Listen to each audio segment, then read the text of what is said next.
Hi there, it's Sandra with Brew City Thrifts. Today I am at the Waukesha Goodwill, and it is a Monday after work. I typically come here on Fridays after work where I find I can really score big. So I don't know what we'll find today, but let's go explore. Let's hit it.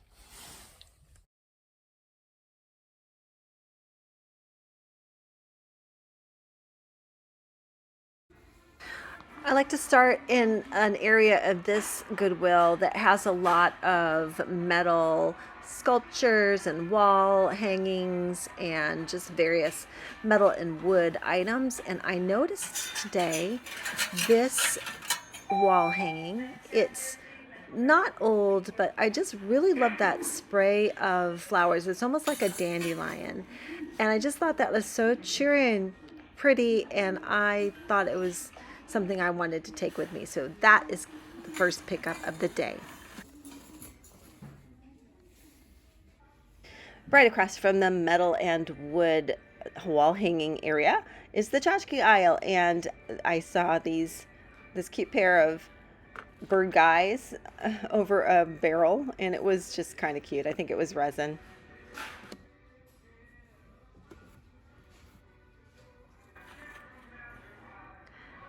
Back here is something that I often look for, which are shorebirds, hand-carved birds that are attached to wood or stone. A lot of times they're nice quality. They look great in cabins. They look great in summer homes and any place near a coast. And this particular one was nice quality, nicely painted, but there was a repair on the wings, so I put it back. And then behind, close by, I saw this hand-carved wooden zebra figurine. It has an unusual look. I mean, it looks like definitely like a crafts person, someone who is, really, it's got a lot of personality. It's got a lot of individuality in the way that this is done. And I like the quality. I liked it very much. So for $1.99, I took that with me. Continuing on in the tchotchke area, I see this little trinket box that looks to be potentially Mexican. And then I notice this box, and I know what's in there. Those are called Baoding or Harmony balls. They are associated with martial arts and hand strength and Asian, obviously. And I always pick those up because my early 20s kids love them and their friends love them, and I usually end up giving them away to someone I know. Here I see a sweet little ceramic mushroom, but it is contemporary, but I definitely love the glaze on the top. And then we've got a metal mermaid. She's nicely painted. I think I'm not sure, it doesn't look like she's a wall hanging, although I would think she was.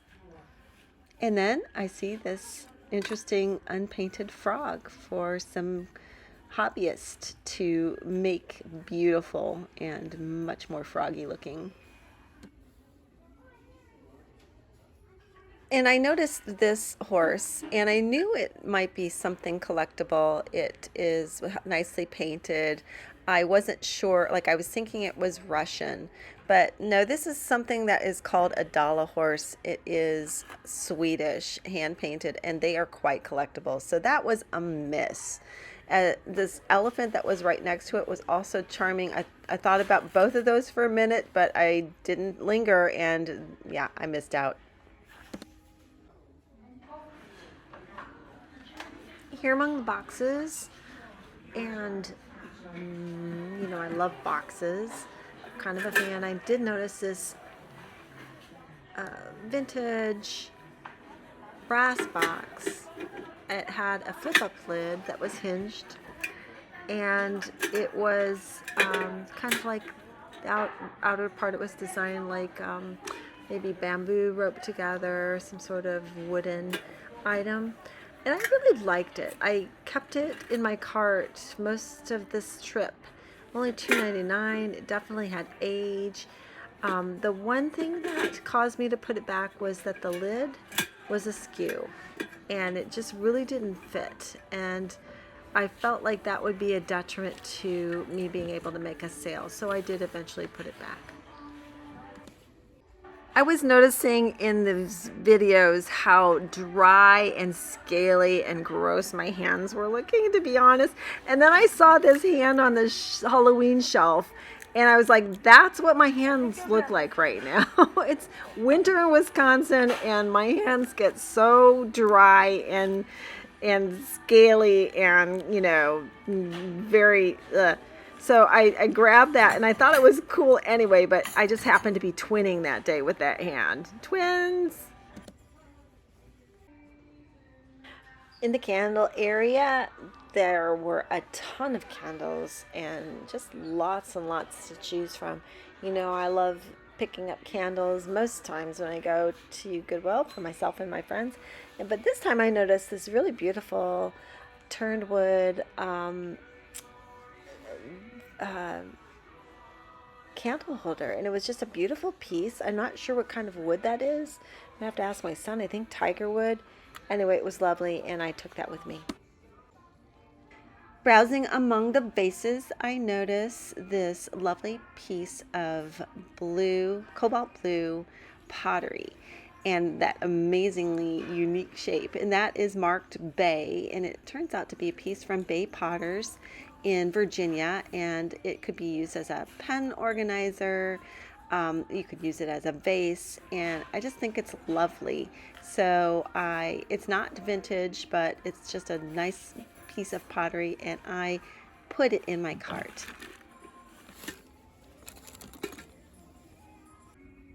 I noticed this pretty pattern on a plate. It looks to be brown transferware, and it is the Wellesley pattern by Wood & Sons.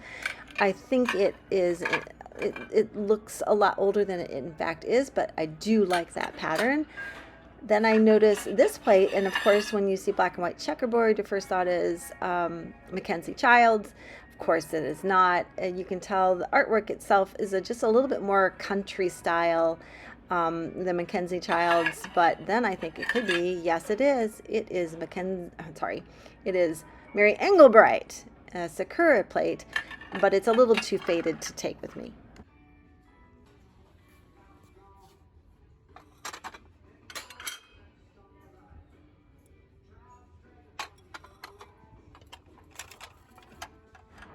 Notice these little cocktail plates, and I pulled them out, and they are obviously mid-century inspired. They're by Signature, and the designer is Ursula Dodge, and some of her work goes for pretty good money. So I pulled out a full set of 6 of these little cocktail plates, and the prices are a little bit all over, but you see some of them going for $25-ish for a set. But I actually have a plan for them. I have a friend who loves cocktails, and I think I'm going to give these to her as a gift. So they go in my cart for my friend. So we've got some pretty packed shelves here in the mugs aisle. I am scanning, as I always do, for handmade pottery mugs. That's my first go-to, and so take a look at this one, but it appears to be mass produced, so I put it back. And then just continuing my browsing, I noticed this Anne Taintor mug.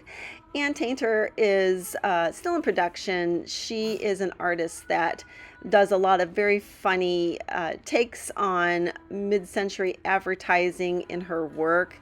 And my 21-year-old daughter is really fond of Anne Taintor items. So I pick it up for my daughter, and she is going to love it. Anne Taintor mugs like these run between $12 and $15. We're going to play a little game called What Did She Pick Up? I was looking at the pictures, and the first one I was attracted to was this one. I liked the wooden lid, and I thought maybe it was vintage. It appears to be Department 62 and rather contemporary. Behind it, there is a vintage Anchor Hocking Wexford patterned pitcher, and I've recently picked up some coffee mugs or beer mugs in that pattern. I really am attracted to it for some reason. Then this looks to be a potentially vintage Mikasa piece. I'm not really familiar with Mikasa, especially its vintage iterations, and so I was just kind of considering it. And then I saw this rather fancy piece of glass. It also has a diamond point design in 2 different sizes, kind of like Wexford as well, although I'm not sure. I don't think it is Wexford.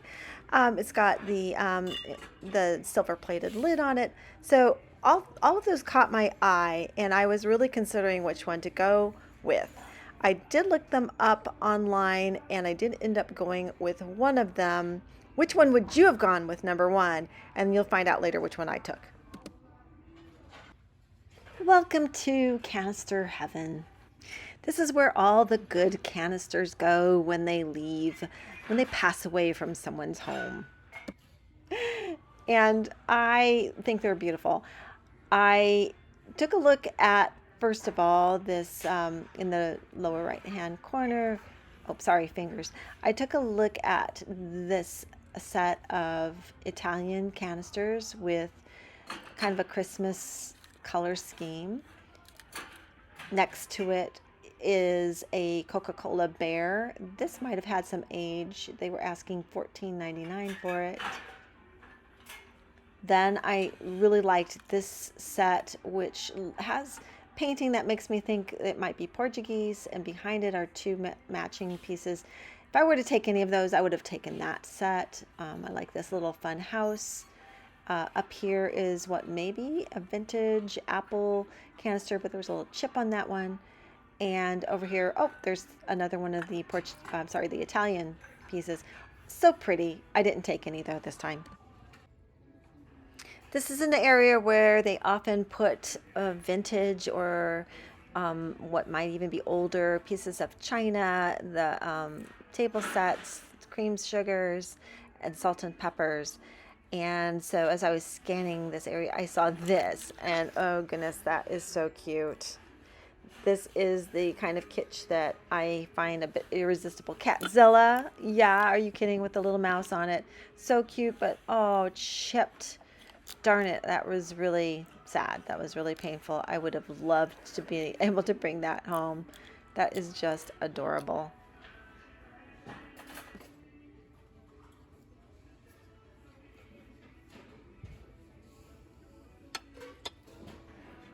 I thought this mug was very pretty. It's ceramic. It's bas relief with a really pretty blue blue glaze on the raised design part.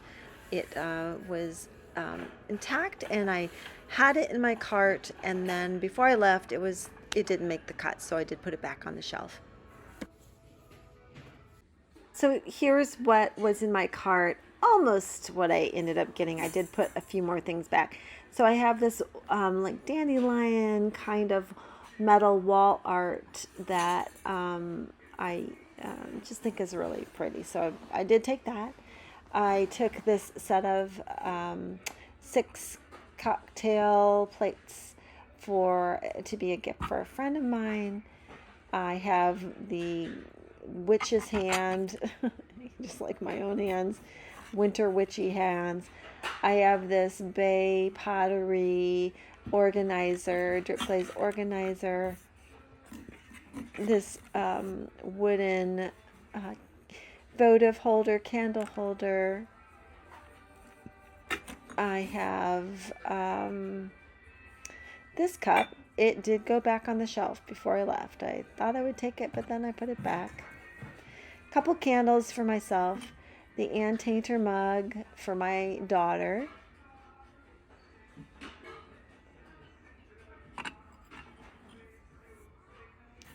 Then I have this brass hinged lid box that I ended up putting back also because I just didn't think the lid was, I didn't think I could fix it to make it fit better, and I just thought it would prevent me from being able to really sell that. I have the Harmony balls or Baoding balls that have dragons on them.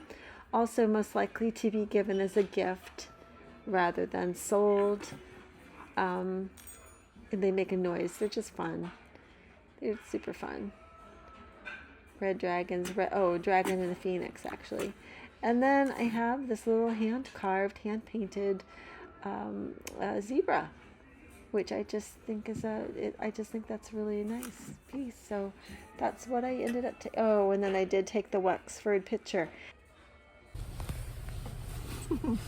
Well, the first thing to do is apologize for my witch's claw hands.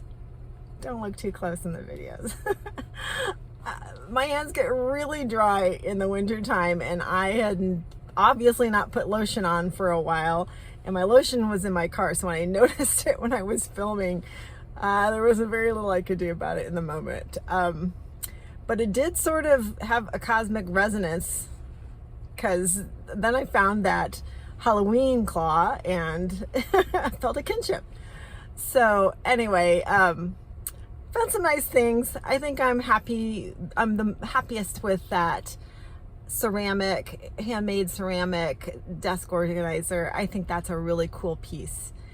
I'm also happy with the metal wall hanging.